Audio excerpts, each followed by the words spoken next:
about, it's a prequel to Psycho, to Alfred Hitchcock's Psycho. So Freddie Highmore plays Norman Bates. And... We can't get back. And your point is? Well, it's just, you've left us over here with the Joker's crew. Try and take some of them down before you die, son. You bastard.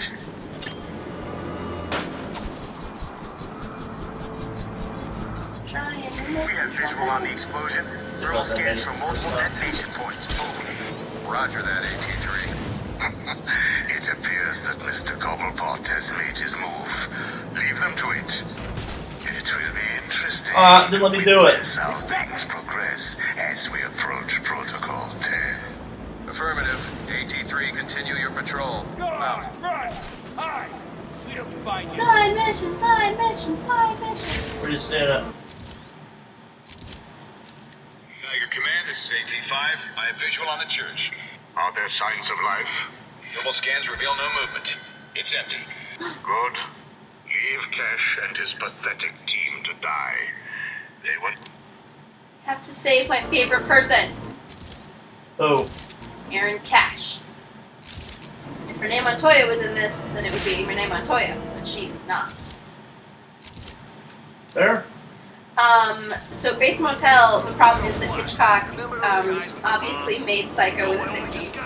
And it has a lot of iconic 60s imagery. And in the first episode, they have Norman Bates listening to an iPod. And it feels so wrong.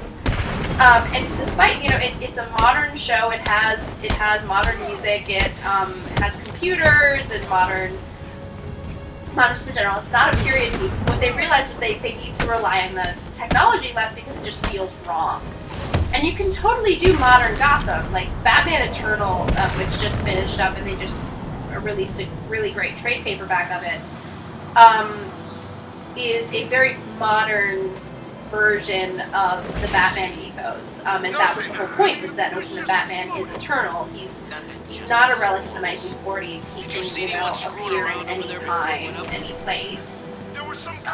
So much so they made a story about how he was displaced in time. Yeah, Batman R.I.P. I don't like to talk about. We talked about that a little bit already. I stopped bringing it up because it hurts both of us. It hurts both of us intimately. I read all of it. It was terrible. Oh no! Where have they gone? Could it be that while you were out doing what you do, I, the Riddler, snuck in and took all those poor, stupid fools? Where have you taken them? Questions, questions, Dark Knight. It's not you who needs answers here, it's me. You answer my riddles and I tell you where they are. You answer my riddles and they don't die. So, shall we begin? I'm an instrument whose music always comes from the heart. What am I?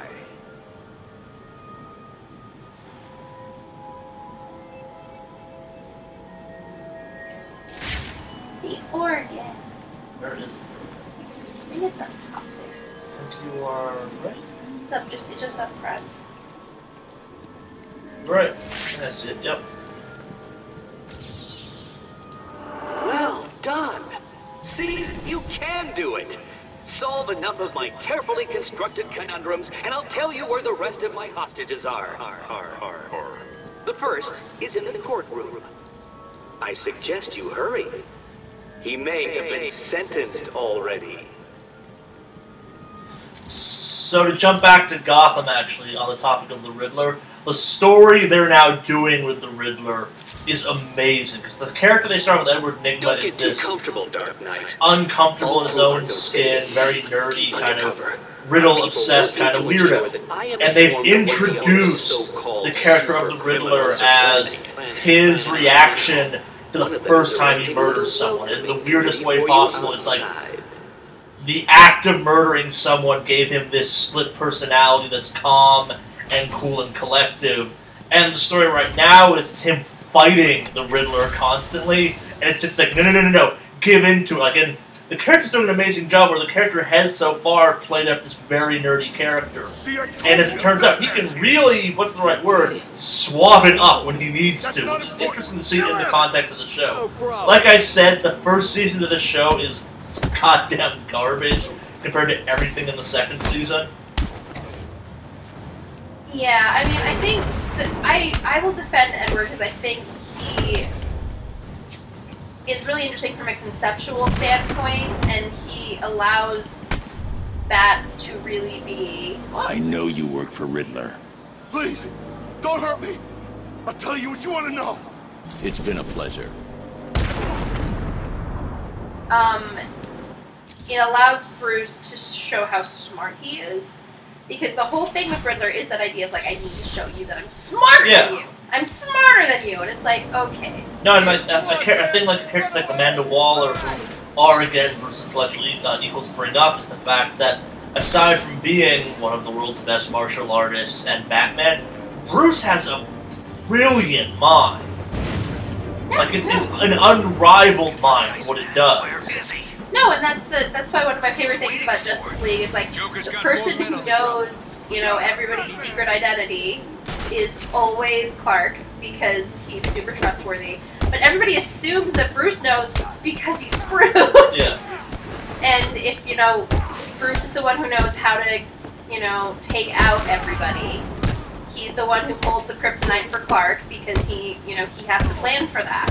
And it's why when people, like, I think Batman v Superman: Dawn of Justice is a really dangerous idea. Not that these fights haven't happened before, because there's major comic precedent for it.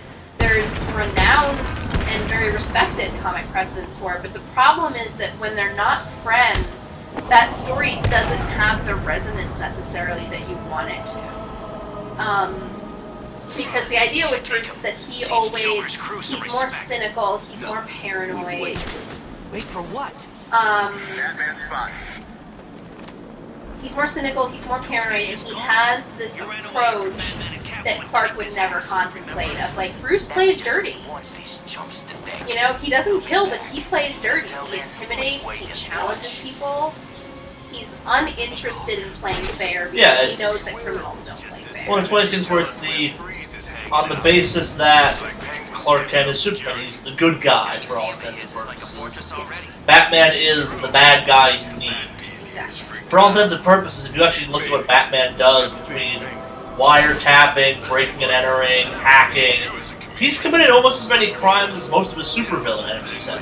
Oh no, and that's what some of the best Batman stories are, is him sort of being like, oh, I'm kind of a hypocrite.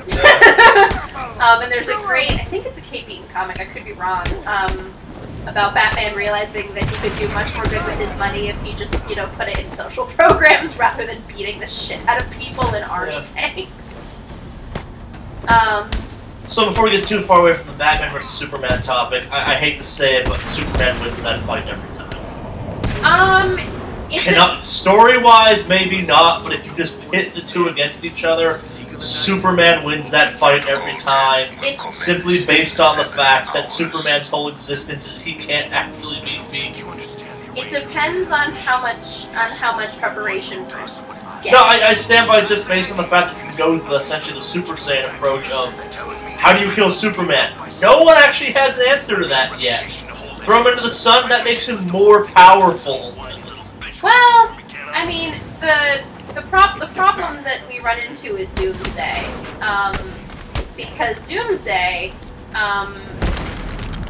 was the kind of character that, you know, we thought we needed in the 90s, and he was very scary, and he killed a lot of DC characters, but the thing is that, like, they couldn't keep Clark dead, so his potency went down a little bit because he didn't seem as scary. Like, what made Bane so scary when he broke Bruce's back was that, you know, that was something that Bruce had to recover from and is still traumatized by. It's why they have any sort of weird, vaguely respectful relationship still. It's like, so you fucked me up, man.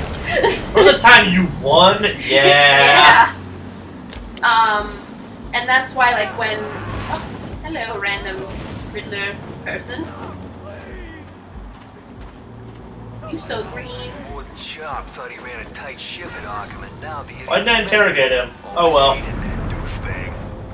It's cool, another one will appear. Yes. They magically appear, you guys, in case you didn't know. That was something that actually messed me up a bunch in the initial playthrough of the game. I thought there was a set number of them. So I kind of thought there should be to a certain extent. Yeah. Well, that's the thing is that if you, like, especially if you start this game and you We lost the camera in Sector 1. want to run around and level up before you start the main plot, you can do that forever. And you can break the game You can so break amazingly. The game so amazingly. Because you'll be like, I don't even need these gadgets. I just have so much power. So, and again, kind of get only 2 games ahead of myself. You've heard me famously say the only upgrades you actually need in this game are the armor upgrades. Like, it's... In the first game, it was only 1 upgrade. In this game, they broke it down to 2 separate ones. You don't need anything else still. In Arkham Knight, they finally made it so they're like, yeah, armor's A, super hard to get now, and B, you need more. Well, and it makes sense considering who you're fighting. But it doesn't, but I'm getting ahead of myself. Yeah, I don't know enough about the game. You guys will watch me experience that game for the first time, so we'll see how that goes. I will probably want to rage quit repeatedly. It's not that bad. It's got some charm. I think the thing to remember from a period standpoint with Gotham, though, is that Gotham is the kind of world where you have to figure out why Jim Gordon, like I remember, because I watched the pilot, and I had to stop for like 2 months in even attempting to watch this show because it's bad. The first season's bad. It's bad, but also, you know, Jim Gordon, and I love Ben McKenzie. There's nobody, Ben McKenzie is a handsome, charismatic, good option for casting Jim Gordon. Yeah, no, he's great. He can rock the mustache when it's time to rock the mustache. But the problem is that Jim Gordon in that pilot is so naive that you're like, excuse me, aren't you from Gotham? Like, did you not notice all the, like, really messed up things that happen here? And what war did you fight in? They keep talking about him as a war hero, but... Am I at the courthouse? I went to the courthouse, my bad. It's always good to, like, mess up. Oh, wait, no, you're right. Let's use the Augmented courthouse. Reality training online. Why are we going to the courthouse? Because that's where... Oh. Yeah. Okay. We're gonna do that. And the goons will probably respawn. Nope! Because I hacked the door. Rudeness. Worst Batmaning ever! But that happens a lot in this game, is you're like magically, like, this is why you have to, like, hang out in, if you don't, like, run around in detective mode enough, you, like, accidentally walk into Predator areas and you're like, what? And I don't think I pointed it out when we were at the Ace Chemicals building before, you guys, but Ace Chemicals is where Joker became Joker. So it sort of fits in with that idea of radioactivity and chemicals giving superpowers. But it also falls into that sort of fear of industrialization and of nuclear power that dates back to the 50s and 40s. Teach him a lesson going anywhere near the courtroom. If you want to call it that.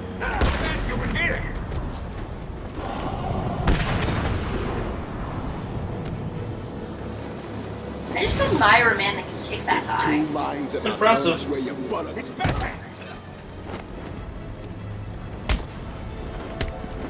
We're seeing a lot of dead thugs. So we're talking about the naivety of Jim Gordon. Yeah, Jim Gordon is just so naive. It's like painful for me. And part of the problem is that there's a really great book called Batman Year Zero. That, well, I should say storyline. It's collected in trade paperback. But it's a story about Jim Gordon sort of realizing that policing in Gotham is harder than it looks. Because he is, he is referred to as a war hero in that game, in that book, sorry. And but the idea is partly like the super corrupt police, like they beat the shit out of him. They like hold him up in a car. Tell me Like everything about the Riddler. Just do what he says. He'll tell you everything. Thank you.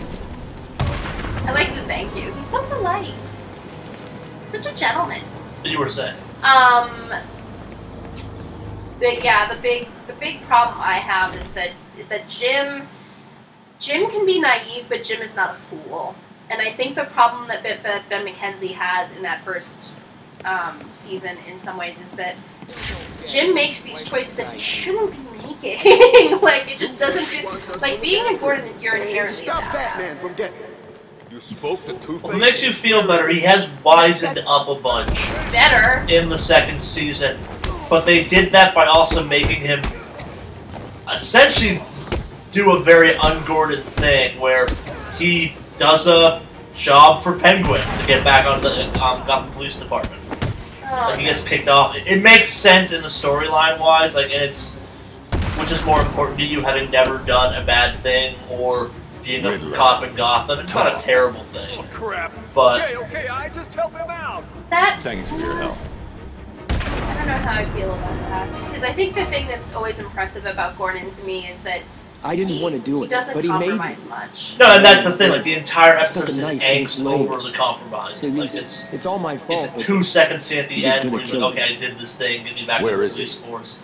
He's insane. Shoot, by 40 He minutes told me of to get like, everyone out of the he's sitting there church. He yelling, said they'd all die if I just did do it, I Gordon! was scared. Do it! Blaming you. Go back to being a cop! You're safe now. He told me to tell you something. He was very, very specific. It's just some numbers. 275325. I have no idea what they mean. They sound like a radio frequency. It's very nice of them to keep that in there.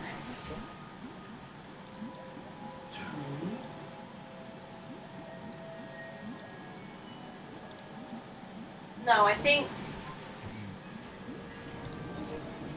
375. Yeah. Jim.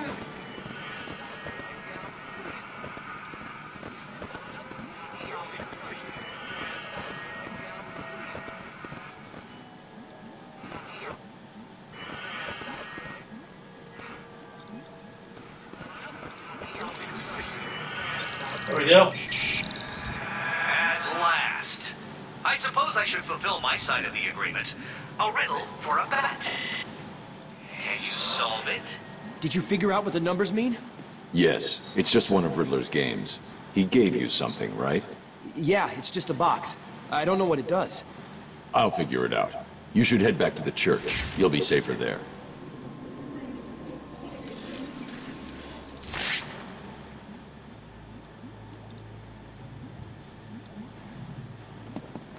Go back to the church where you were kidnapped.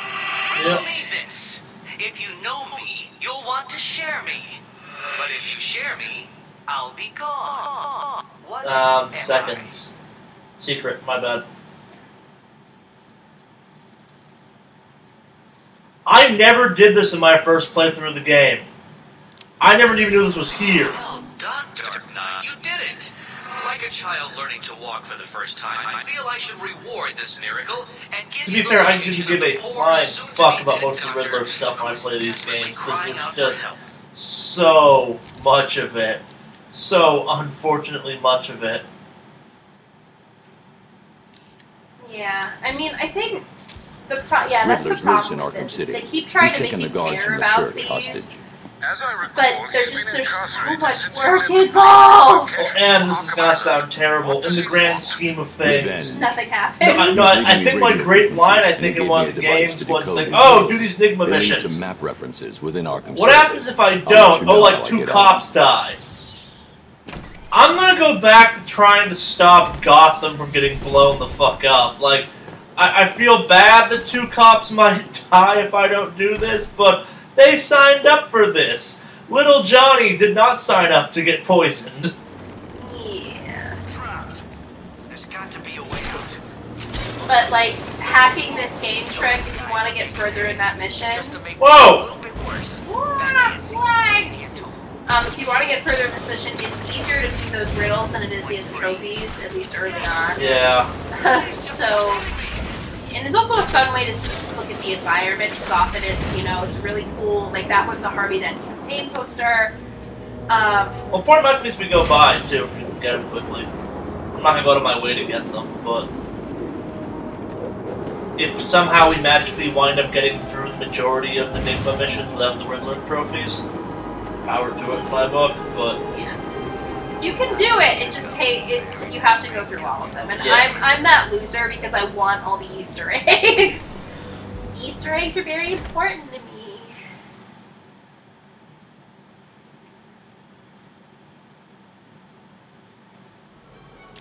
This is Penguin's turf, you freak. I'm gonna cut you up into tiny pieces for breaking in here. I need to get this to work.